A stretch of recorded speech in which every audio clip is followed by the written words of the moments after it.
السلام علیکم ورحمۃ اللہ وبرکاتہ۔ صحیح بخاری حدیث نمبر 98۔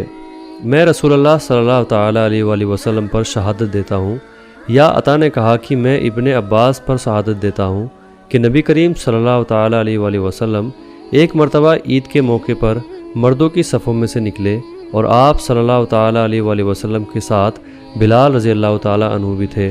آپ کو خیال ہوا کہ عورتوں کو خطبہ اچھی طرح سنائی نہیں دیا، تو آپ صلی اللہ تعالیٰ علیہ وآلہ وسلم نے انہیں الگ نصیحت فرمائی اور صدقے کا حکم دیا۔ یہ بات سن کر کوئی عورت بالی اور کوئی عورت انگوٹھی ڈالنے لگی، اور بلال رضی اللہ تعالیٰ عنہ اپنے کپڑے کے دامن میں یہ چیزیں لینے لگے۔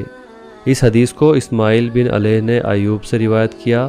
انہوں نے عطا سے کہ ابن عباس رضی اللہ تعالیٰ عنہ نے اس طرح کہا کہ میں نبی کریم صلی اللہ تعالیٰ علیہ وآلہ وسلم پر شہادت دیتا ہوں، اس میں کوئی شک نہیں۔ امام بخاری رحمۃ اللہ علیہ کی غرض یہ ہے کہ اگلا سلسلے عام لوگوں سے متعلق تھا، اور یہ حاکم اور امام سے متعلق ہے کہ وہ بھی عورتوں کو واعظ سنائیں۔